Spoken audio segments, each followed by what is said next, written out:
મંગળવારે રાત્રે હનુમાનજી ને શિખંડપુરીનો ખાળ અર્પણ કરીને પછી તે ગાયને ખવડાવવાનો ઉપાય ઘણા લોકો શ્રદ્ધા અને ભાવના સાથે કરે છે. માન્યતા મુજબ આ ઉપાયથી ઘરમાં સકારાત્મક ઉર્જા વધે છે, મનની અશાંતિ ઓછી થાય છે અને ધન સંબંધિત અટકેલા કામોમાં ગતિ આવે છે એવી લોકમાન્યતાઓ પ્રચલિત છે. મંગળવારને મંગળવાર અને હનુમાનજીનો દિવસ માનવામાં આવે છે. આ દિવસે ભક્તિભાવથી શ્રીખંડ પુરીનો ભોગ ધરાવી જય હનુમાન, હનુમાન ચાલીસા અથવા બજરંગ બાણનો પાઠ કરવામાં આવે તો ઘરની નકારાત્મકતા દૂર થાય છે એવી માન્યતા જોવા મળે છે. ઘણા લોકો માને છે કે આ ઉપાયથી ઘરના ઝઘડા, કલહ, મનદુખ અને તણાવમાં ધીમે ધીમે ઘટાડો થવા લાગે છે. પરિવારના સભ્યો વચ્ચે પ્રેમ અને સમજણ વધે છે. ગાયને હિન્દુ ધર્મમાં પવિત્ર માનવામાં આવે છે. ભોગ ગાયને ખવડાવવાથી પુણ્ય મળે છે અને ઘરનું અટકેલું સુખ ફરી પાછું આવવા લાગે છે એવી લોક આસ્થા છે. ધન પ્રાપ્તિ માટે પણ લોકો આ ઉપાયને શુભ ગણે છે.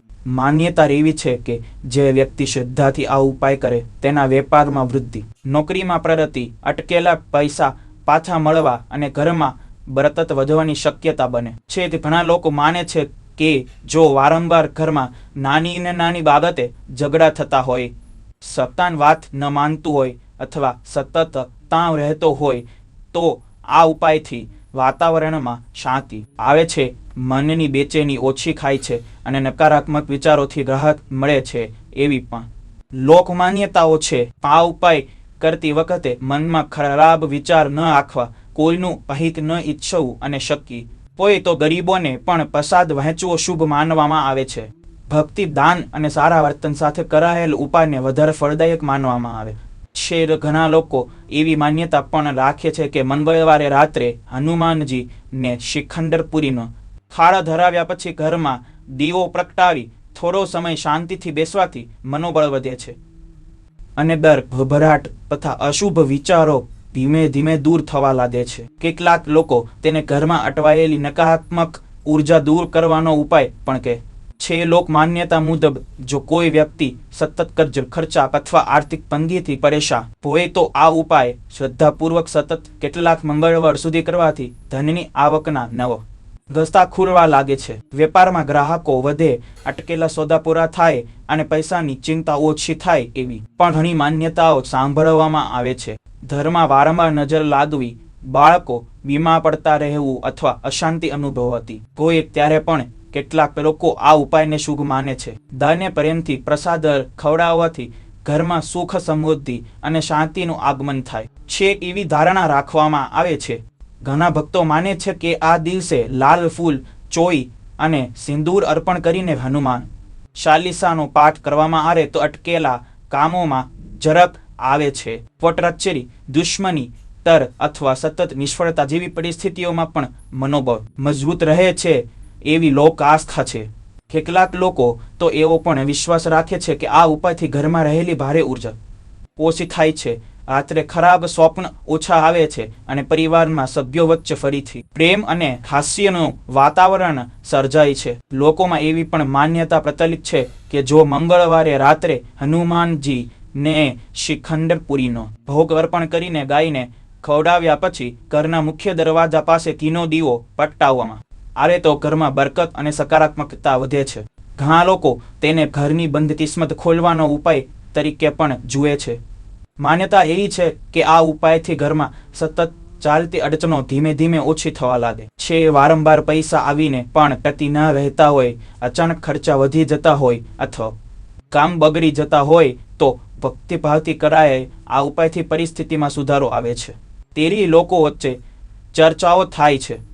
ઘણા લોકો માને છે કે ગાયને મીઠું પ્રસાદ ખવડાવવાથી ઘરનું વાતાવરણ નરમ અને શાંત બને છે.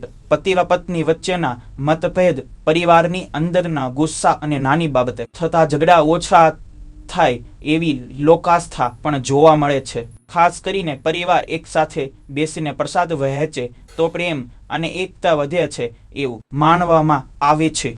કેટલાક ભક્તો મંગળવારે લાલ કપડું, ગુલાબ કે ચમેલીનું તેલ અને સિંદૂર અર્પણ કરીને હનુમાનજીનું નામસ્મરણ કરે છે. એવી માન્યતા છે કે આથી ખરાબ નજર, એશ્ય અને નકારાત્મક અસરોથી રક્ષણ મળે છે. મનમાં હિંમત વધે છે અને નિર્ણય લેવાની શક્તિ મજબૂત બને છે.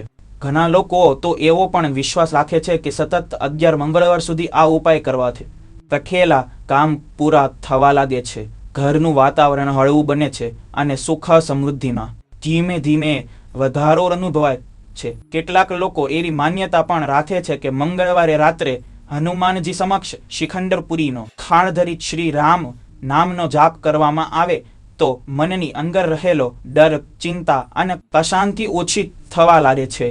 ભક્તિ અને શ્રદ્ધા સાથે કરાયેલ ઉપાસનાથી આત્મવિશ્વાસ વધે છે અને જીવનમાં આગળ વધવાની શક્તિ મળે છે એવી લોક આસ્થા છે. ઘણા ભક્તો માને છે કે ગાયને પ્રસાદ ખવડાવ્યા પછી ગરીબ અથવા જરૂરિયાતમંદ વ્યક્તિને થોડું દાન કરવામાં આવે તો ઉપાયનું પુણ્ય વધે છે. આથી ઘરમાં અન્ન અને ધનની કમી રહેતી નથી, રસોડામાં બરકત રહે છે અને પરિવાર સુખી રહે છે એવી માન્યતાઓ પ્રચલિત છે. લોકોમાં એવી પણ વાતો સાંભળવામાં આવે છે કે જો કોઈના ઘરમાં સતત બીમારી, ઉદાસીનતા અથવા નકારાત્મક વાતાવરણ રહેતું હોય તો મંગળવારનો આ ઉપાય ઘરમાં નવી સકારાત્મક ઉર્જા લાવે છે. ઘણા લોકો તેને ઘરના ભારે વાતાવરણને હળવું બનાવતો ઉપાય પણ કહે છે. કેટલાક લોકો માને છે કે વેપાર અથવા નોકરીમાં વારંવાર અવરોધ આવતા હોય તો હનુમાનજી સમક્ષ દીવો પ્રગટાવી લાલ ફૂલ અર્પણ કરીને પ્રાર્થના કરવાથી કામમાં ગતિ આવવા લાગે છે. અટકેલા કાર્યો પૂરા થાય, નવી તક મળે અને માન સન્માનમાં વધારો થાય એવી પણ લોક આસ્થા છે. ઘણા ભક્તો તો એવો પણ વિશ્વાસ રાખે છે કે આ ઉપાયથી ઘરમાં સવારથી જ સકારાત્મકતા અનુભવાય છે, મન પ્રસન્ન રહે છે અને પરિવારના સભ્યો વચ્ચેનો તણાવ ધીમે ધીમે દૂર થવા લાગે છે. શ્રદ્ધા, સારા કર્મ અને સકારાત્મક વિચાર સાથે કરાયેલ ઉપાસનાને જ સૌથી મોટું ફલદાયક માનવામાં આવે છે.